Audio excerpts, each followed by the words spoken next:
Welcome to the Starfleet Leadership Academy, leadership development told through the lens of Star Trek. Your host, Jeff Akin, is a 20-year veteran of the public and private sectors in management and leadership. He specializes in helping people unlock their true potential and is a huge Star Trek fan. And now, here's your host, Jeff Akin.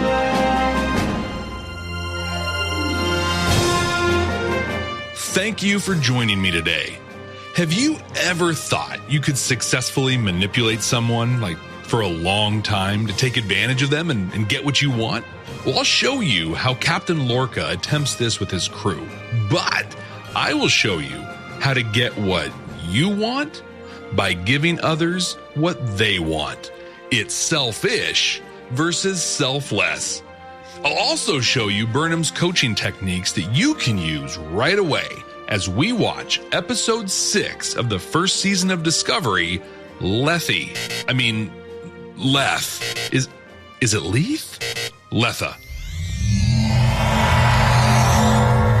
Sarek, Michael Burnham's stepfather and Vulcan ambassador to the Federation, is on his way to a diplomatic liaison with some Klingon houses. This is a consular ship. We're on a diplomatic mission. He and a pilot are headed to a neutral planet for the meeting.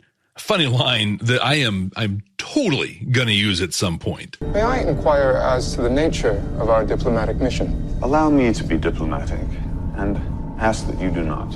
On Discovery, it's PT time. Burnham and Tilly are jogging through the halls, and I'd be a total liar if I told you that I didn't immediately go out and buy one of the shirts they're wearing. This is the introduction of the epic disco shirts. Well, Burnham is coaching Tilly on how to apply to the command training program and to become a captain. Today, your goal is 6.5 seconds. Then getting a transfer on a Constitution class like the Enterprise.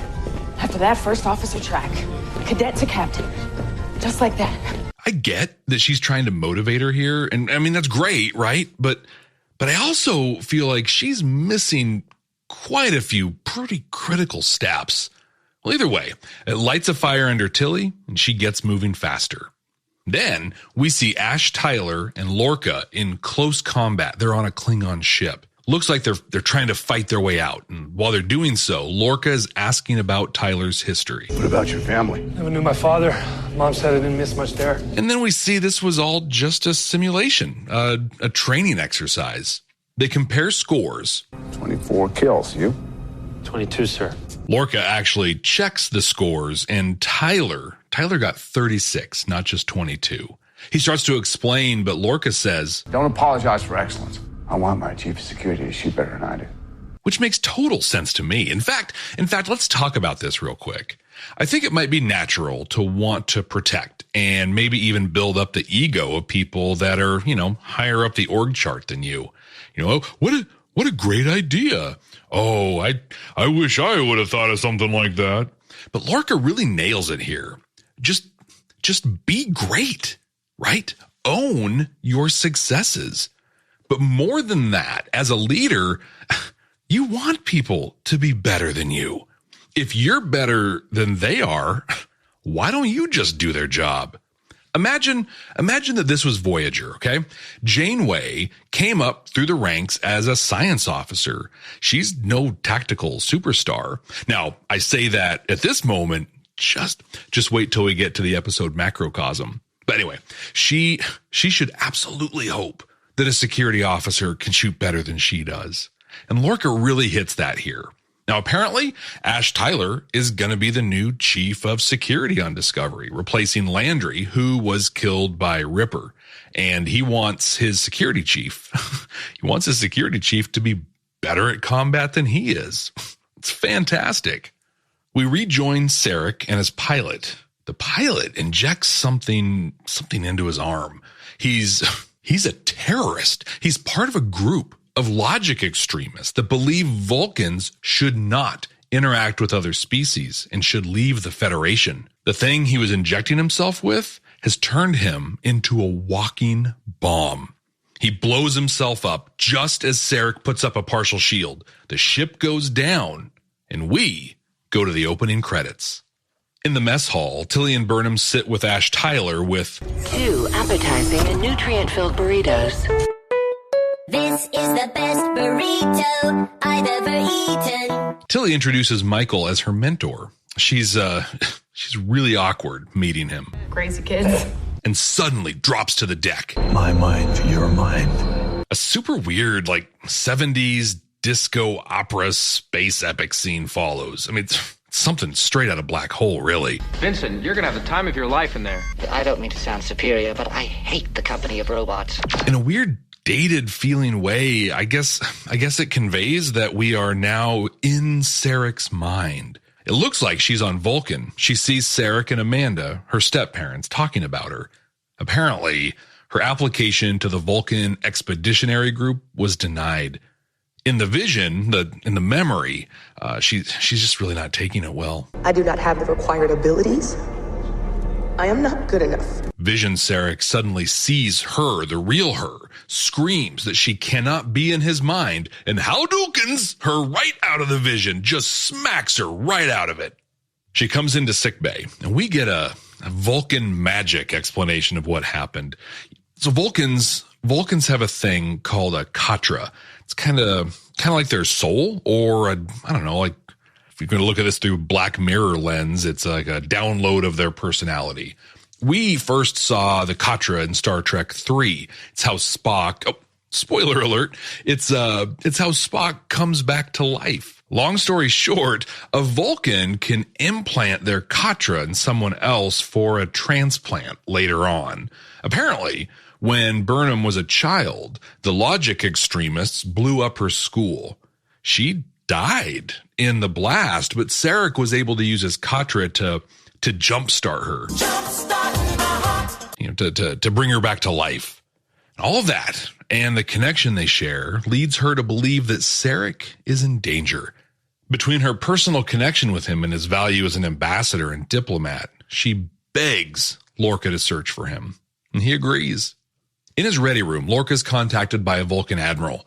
He explains that 2 Klingon houses want to help the Federation in the war against General Cole. He orders Lorca to not pursue a rescue of Sarek, but in doing so, gives up Sarek's general location. Shockingly, Lorca decides to blow him off and cuts off the communication. So they arrive at the nebula where Sarek should be, that no one should know, right? But the nebula is massive. There is no reasonable way to search it, especially given the radiation that limits their sensors. Burnham, though, has a wild idea. So she and Lorca meet with Stamets to walk through it. This is a very different Stamets we're running into. He's a very different person. He's gone from a rigid, no-nonsense person to somebody walking into Woodstock. Groovy. Sure. Hey, why not? He agrees that her plan will work.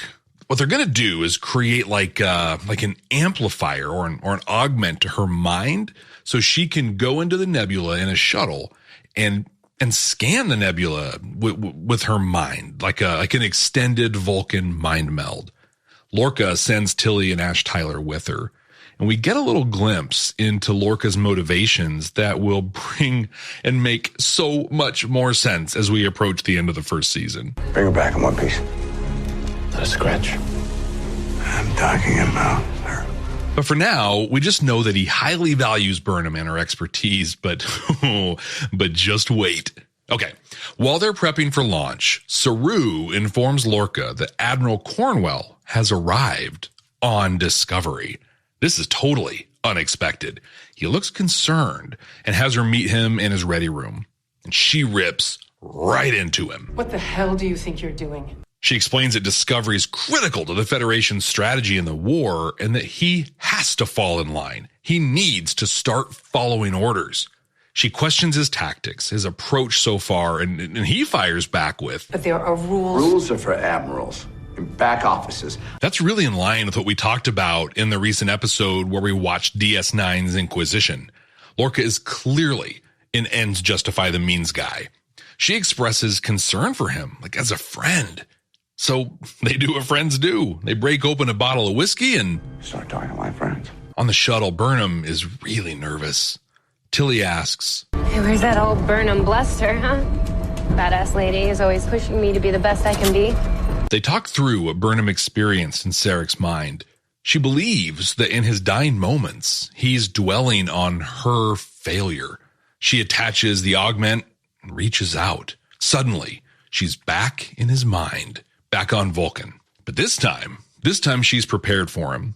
When he notices her in his mind, he attempts to push her out again, but she fights back. She begs him to help. Just give a signal so they can find where his body is, where the shuttle is. Her vitals start going absolutely wild, so Tilly pulls her out. Halfway into the bottle of scotch, Lorca and Cornwell are reminiscing.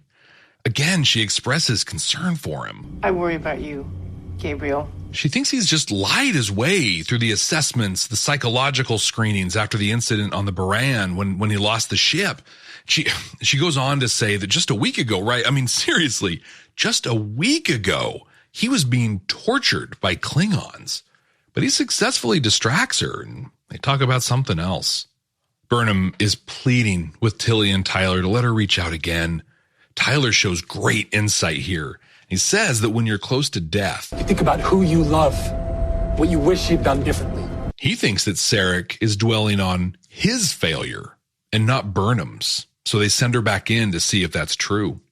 Turns out, and if you've ever watched Enterprise, this is no surprise, but it turns out Vulcans are super racist, or speciesist. I guess I'm going to have to expand that. But Sarek has been somewhat ostracized in Vulcan society because he married a human. He had a half Vulcan child, and he fostered a human child in Michael Burnham. The Vulcan Expeditionary Group expects that his son, Spock, will also apply for the program, and because they're super racists, they will only accept one of the two. So he chooses Spock. But as we all know, spoiler alert, right? Hey, spoiler, Sarek, that decision is going to backfire. Spock went against my wishes and joined Starfleet over the Vulcan Expeditionary Group. He admits that Sarek failed Michael Burnham, and for that I have so much shame. And then in the vision, he crumbles to the ground, bleeding. She pleads with him once again, just send a signal, and he agrees. So we see him on the Vulcan shuttle. He scrapes, he claws his way to a transponder and hits the button. They've got him. We join Cornwell and Lorca after an intimate moment. Lorca's asleep. Cornwell's examining some just awful scarring on his bare back.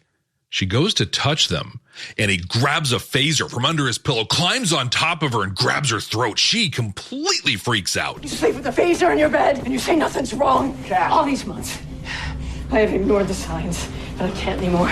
The truth is, you are not the man I used to know. He gets upset, scared upset, and says, Hey, you're right. It's been harder on me than I let on. I lied about everything, and I need help. She doesn't believe him, though, and just storms out of his quarters. Dr. Culber's treating Sarek. He's going to survive, but he's in no condition to broker the talks. Lorca suggests that Admiral Cornwell goes in his place, and everyone agrees. Burnham thanks Lorca for allowing her to rescue Sarek. He says he did it because she's a part of his team. He offers her an official spot on Discovery, science specialist, serving on the bridge. She accepts and then says something that I find totally confusing. I'm grateful to serve under a captain like you. This is the 6th episode of Discovery, the 4th with Lorca. And other than this, there is very little that would lead me to believe that Burnham should be grateful. We'll dive into this in more detail in the command codes, but I gotta think this is all just the result of master manipulation on his part. Boarding a shuttle to the talks, Cornwell tells Lorca that when she returns, they'll discuss a strategy for him to step down with dignity and get the help that he needs. He thanks her and wishes her well with the negotiations. Burnham is headed to the mess hall and she runs into Tilly. Well, Tilly actually runs into her. She's trying to improve her runtime. And Michael pulls a really great move here. I gave you bad advice. And tells Tilly that she can follow her own way to the captain's chair. In the mess hall, she sits with Tyler. This time they really click. We're on the neutral planet. The talks are about to start. And Lorca's well wishes, they don't do much. Greetings from the United Federation of Planets. It's a trap! The Klingons kill her entire entourage and capture her. General Cole calls up the Klingons that set up the negotiations, and he congratulates them. He says their houses will be welcome back into the fold, and they'll be rewarded with cloaking technology for their ships. Saru updates Lorca, and Lorca refuses to do anything about it. He says, they need to check in with Starfleet and wait for orders. Saru, much like the rest of us if we didn't know what we knew, is very understandably confused. In the past, we have engaged in alternative thinking on these matters. Lorca acknowledges that, but he says this time they need to await orders. The episode ends showing Lorca packing heat. He's got his phaser on him, even when he's all alone in his own quarters. Discovery is a new kind of Star Trek. It tells stories in different ways and focuses on different people. Having watched all the first season, I know this episode is littered with hints that later become validations, but watching it here on its own, I kind of didn't like it very much. I feel like really it just answers a question that I never really thought of asking. What would it look like if they filmed The Matrix back in the 70s and called it Star Trek? Come to Quark's Crush is fun. Come right now. Don't walk. Run! Managing contracts and agreements is a pain. You have to track everything on your own. You have to set reminders for renewals and expiration dates, follow up with customers or vendors when they don't respond in time, and you need to keep stakeholders up to date. It's just too much. Just getting started can be overwhelming because there are so many details involved. And if you make a mistake, it could cost you serious money and lost revenue, or worse, set you and your business up for failure. Well, I found a solution.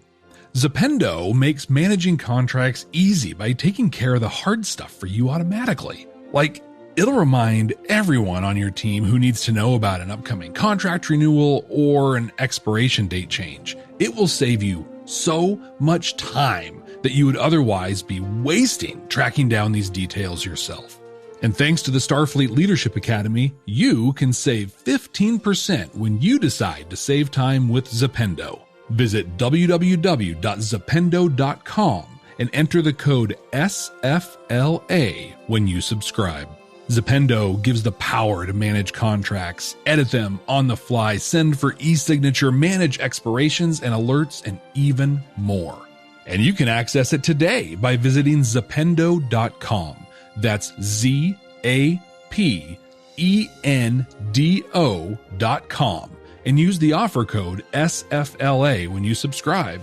You can also click the link in the show notes. Hi, I'm Renzo. I'm Big J. I'm Dag, and we are Beyond Trek Podcast. Our YouTube and Anchor shows go beyond episode discussion to bring you the latest news, hilarious episode riffs. Dag, don't forget the deepest of deep-cut Easter eggs and celebrity interactions. John Billingsley. Aaron Eisberg. Doug Jones. Marina Sirtis. Not to mention convention reveals and scripted productions that explore the history and future of the Star Trek universe. Engage us every week. And thank you for going boldly with Beyond Trek Podcast. Did you just survive another meeting that should have been an email or not even have happened at all? Do you dream of efficient, meaningful meetings? Then you need Lucid Meetings. Lucid Meetings makes it easy for teams to run successful meetings every day. Visit lucidmeetings.com to explore free workshops, free resources, and to learn more. Lucid Meetings, because teams that meet well accomplish more and have more fun. Visit lucidmeetings.com today. This is Farm to Future, and I'm your host, Jane Z. Want to eat better for the planet? Join me on a journey to the kitchens, farms, and labs that are cooking up tasty options for the future. Learn from farmers, chefs, and food brands on how to shop smarter, grow your own food, and eat more in tune with the land you live on. Farm to Future drops Tuesday, November 23rd. Subscribe wherever you get your podcasts. Let's dig in. I do carry a select line of unique artifacts and gemstones indigenous to this region. Let's start with the Vulcan magic. all the way back to the earliest days of the original series of Star Trek, they played pretty loose with what Vulcans could and couldn't do. Right, first they had no emotions, but actually later on we find out they have wild emotions and just suppress them. They can mind meld, but also sometimes are telepathic. They also have extra eyelids, but they don't always seem to use them when they need to. Also, they have a katra that can transfer their being, but also, newsflash, it can also jumpstart somebody, kind of like defibrillators. You're gonna kill him! Clear!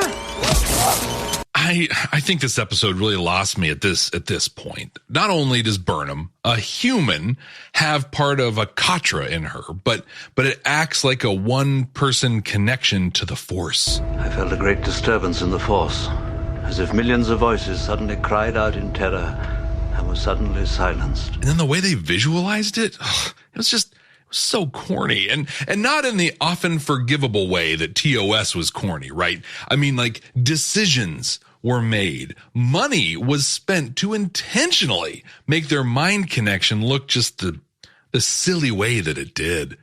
Once they were connected, though, and she was on Vulcan in his mind, that looked awesome. Great lighting, really good use of focus, but I don't know. And this is going to sound weird coming from a Star Trek guy like me, but this was a little too far-fetched. Ash Tyler is really impressive in this episode. He's cozying up to Lorca and connecting with people like Tilly and Burnham in real and meaningful ways. He's a great listener. Looks like he's really fitting in. His story is honestly one of my favorites in this whole season, and this was a really great way to introduce him as a member of the crew.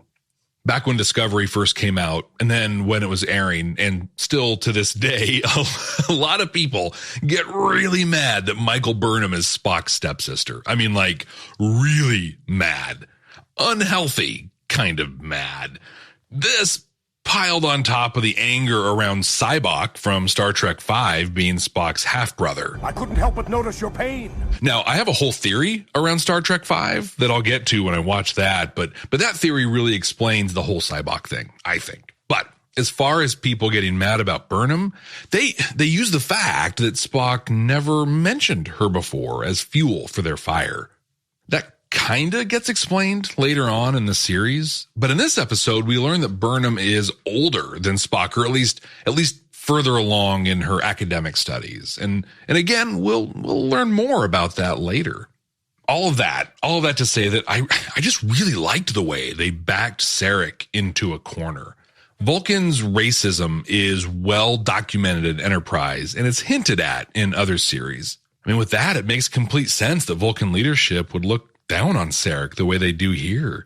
This was a complex and really well done piece. Every parent wants the best for their children, right? And Sarek was forced to make an impossible choice based on the systemic racism of his society. Hindsight tells us that he probably made the wrong decision, but at the time he chose based on what he knew. It's totally understandable that he'd be reflecting on that in his dying moments, right? I mean, we know that he considers his upbringing of Spock to be a failure, or at least we will know that as we progress further through the franchise. Well, no, now that I think about it, we heard some of this in Unification when Picard spoke with a dying Sarek. But in this decision, he not only failed Burnham, but set up his future failure towards Spock. I think this was really well written and expertly performed. This whole sequence was just really, really excellent. And the Lorca and Cornwell stuff is so good, and it'll be even better in hindsight as we get further into this season.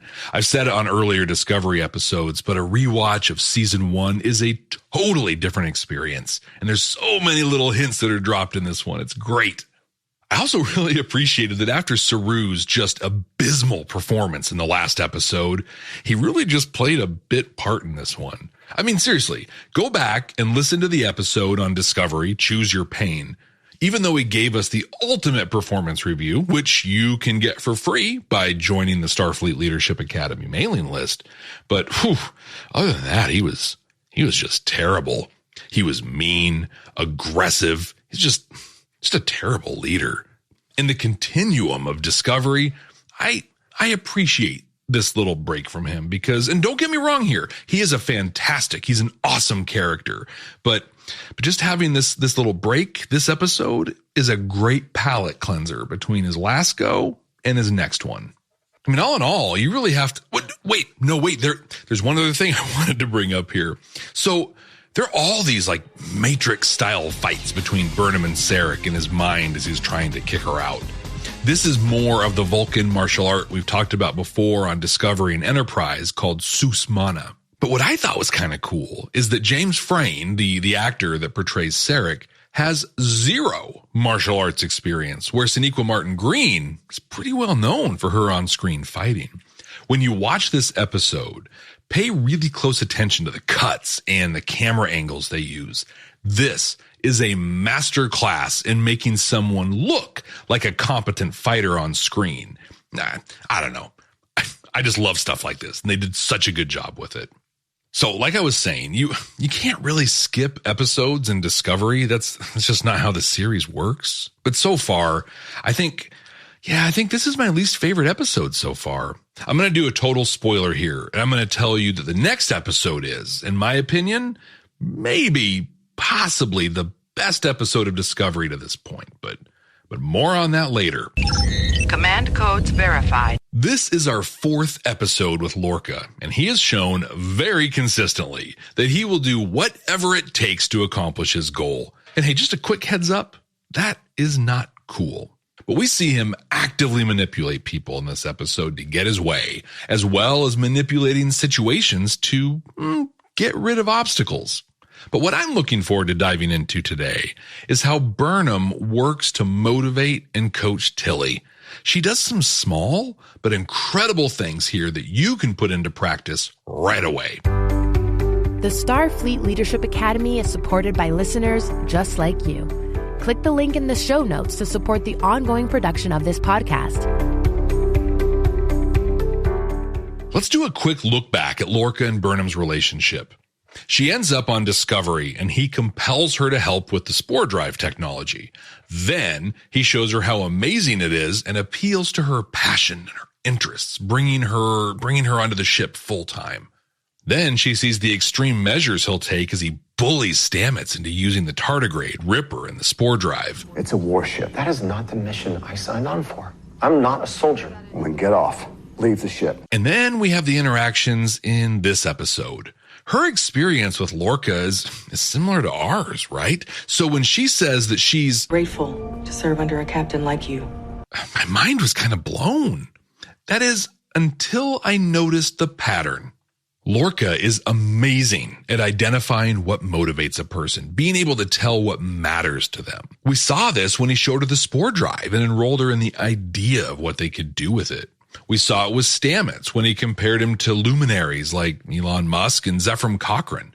And in this episode, he defied protocol to let her go after Sarek.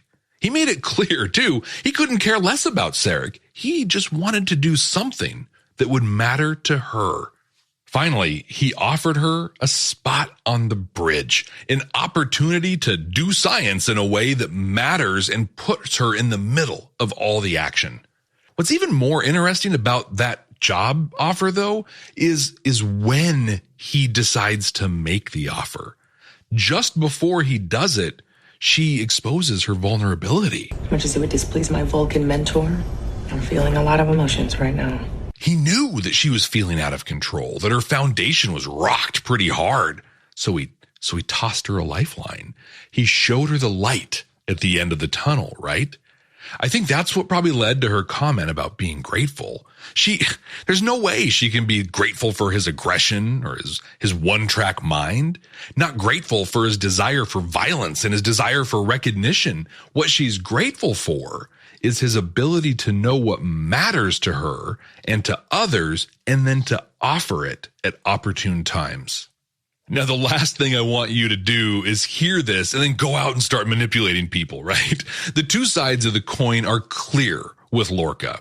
He wants to blow stuff up. He wants to be called a hero, and he's going to use people however he needs to get that done, even if it means, giving them a little bit of what they want. No, I want you to hear this and see the impact that tapping into what people want, what matters to them makes. We've talked about the importance of getting to know the people you work with to develop professional and meaningful connections with them. But I want to share a story that will really show you a great way to like how to do that, right? So not too long before the recording of this episode, I hired a new manager. This person leads a team of about 20 people that do analytical work. Their work is highly measurable, and they're responsible for contributing to some relatively high-profile KPIs or key performance indicators for our organization. Now, if you were just given the responsibility to lead this team, what would you do? Or more specifically, what would the traditional management model compel you to do? Now, if you guessed, meet with everyone to check in on their work, how they track their metrics, and then setting up regular check-ins and updates on the work, yeah, you're correct. But that is wrong. We feel that the problem isn't with Peter. It's that you haven't challenged him enough to get him really motivated. There it is. If I can hammer even just 1 point home to the Starfleet Leadership Academy, it's this. The only thing that matters in your organization are the people that work there. As a leader, your primary purpose is to support them. The work, well, the work is a side effect of that. You treat your people with dignity, with respect, and they'll do the work. In fact, the more dignity, the more respect you offer, the better the work will be.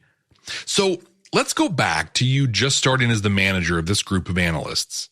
The traditional answer is, well, that's sort of right, I guess. I mean, you absolutely meet with everyone. Yes, that happens. You meet with them one-on-one, and you get to know them.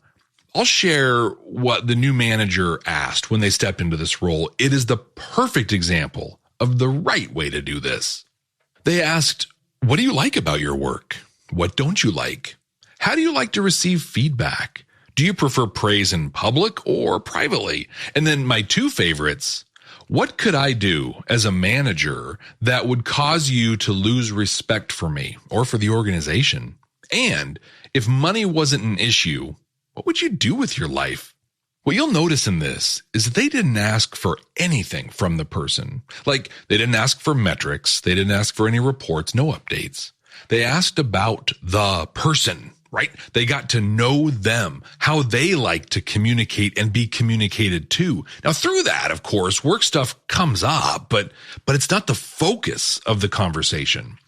Over time, what that does is help you form that connection I've been talking about in so many recent episodes. Immediately, though, it builds a rapport where you, as the leader, understands what motivates this person. It helps you lead them better with their goals and desires in mind as you work to accomplish yours and the organization's goals. Lorca does this, and he does it really well. Early in the episode, when he and Ash Tyler are in the combat simulator, he asks a lot of questions about Tyler's personal history. Where do you hail from, soldier? Seattle. Your mother was a teacher, right? Yeah, 3rd grade. Issaquah Elementary. On top of this, he's read his service record and researched him. He's done the same with Burnham. The difference between what Lorca does and in what you're going to do is in the motivation and in the end game, right? His motivation is to get them to do the things he wants them to do to serve his purposes. Your motivation is to help the person be the best they can be in their given position and their next. It's selfish versus selfless. But Lorca's approach, while effective in the short term, is not at all sustainable. Your approach, the approach the new manager I work with took, is more than sustainable. It's actually the ultimate kind of sustainable. It's self-sustainable. Like, it literally feeds and grows upon itself. The more time you invest in the people you work with, the better everyone gets. It's honestly pretty incredible. I love how much we're able to learn from Lorca by adopting the opposite of what he does. He just proves that you can learn from both good leaders and bad. Let's get you logged onto your computer. You are a terrible, terrible, terrible man. Well, I'm a stickler. And speaking of good leaders, Burnham is firing on all cylinders in this one. She and Tilly have connected in a really cool way. Tilly even introduces her as her mentor. And the cool thing about that scene is Burnham's facial expression, the reaction when she says this. It's like, yeah, she's cool with it, but it was totally unexpected. Burnham has been just a breath away from her own ship. The entire series, in fact, started with a discussion between her and Giorgio talking about the fact it was time for her to move up. Tilly's at the beginning of her career. She's a cadet. She hasn't even earned her commission yet. The two amazing things that Burnham does for Tilly in this episode are things that you can also do, and you can do them so easily. First, she shares her experience and insight. 6.5 seconds is not an arbitrary number. Your new time will earn you a physical endurance commendation. She knows from experience what things and actions have value, and she's encouraging those things. Now, when this scene was happening, I mentioned that she was missing a few steps, right? Like, she was like, hey, run this fast, get assigned to a cool ship, become an XO, and boom, captain. But other Star Trek, along with, real life, have told us that it's a lot more complicated than that. People often refer to a career ladder. I'm sure you've heard that expression before, right? Well, I like to think of professional growth as a career lattice. Like sometimes you have to move to the side before you can move up. You might even have to move to the side and down. But all of that experience comes together to help you be successful where you are in the moment. So in a more traditional Star Trek sense, it would likely be more of a run this fast, get your commission, serve on a smaller ship like Discovery, earn a promotion, apply to a Constitution class ship, or even something at Starfleet Command, then do a stint teaching at Starfleet Academy, and then come back to a bigger ship, then work towards department head, XO, and so on. The new Chief of Command School. I'm Captain Hikaru Sulu. I'll be with you the next 2 years before I take command of the USS Excelsior. When you're young and hungry like Tilly is, this can sound so defeating. She just wants to be captain. So why can't she just be that? Well, because it just doesn't work that way. And not in a you got to pay your dues, kid kind of way, but in a you need that diverse experience kind of way. When I got my first job as a manager, I immediately thought I was ready to be a general manager for our company, or at least like a senior assistant. But I needed experience dealing with the different situations I would face before I was ready to take on that role. Between that first manager job and my first executive role, wow, what a winding road that was. Manager positions, project management roles, board facilitation experience, program level management. I mean, an entry-level supervisor could easily look at someone in an executive role and think, I could do that right away. But what they don't see are the loads of experiences and situations that person has been through that prepared them for that role.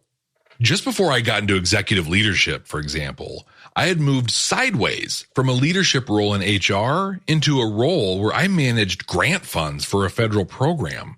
On paper, it was a step to the side and a step down. But what it did was give me an intimate understanding of complex funding structures. It taught me how to bring diverse, sometimes hostile stakeholders together, and it gave me the opportunity to experience firsthand the impacts of executive level decisions on service and product delivery models. In other words, it uniquely qualified me for the executive role in a way that just moving up the ladder could never do for me. I want to hear about your career lattice. When have you had to move sideways in order to move up? Share it in our Facebook group. The link's in the show notes. The second thing Burnham did for Tilly was let her steer her own path. She told her explicitly that her way was not the only way and that Tilly should find her own. By doing these two things, she empowered Tilly by sharing knowledge and experience, and then offered accountability in the fact that it was up to her whether or not she used, and if she did use it, how she used it. That is what you can do with the people you work with right now, today. Share your knowledge and experience, but do it in a way that informs. Don't tell them what to do. Just share what you know and help inform them to take the path that's right for their journey. When have you had to move to the side or even down in order to move up? I love these stories so much just because they validate the journeys that most of us are on. Pop into our Facebook group and share away. You can find it by searching Starfleet Leadership Academy podcast on Facebook or just by clicking the link in the show notes. You can also connect with me on the social media. I'm on Twitter at SFLA Podcast, and you can follow me just about everywhere at Jeff T. Akin. That's Jeff, T as in trap, Akin. Computer, what are we going to watch next time? Working.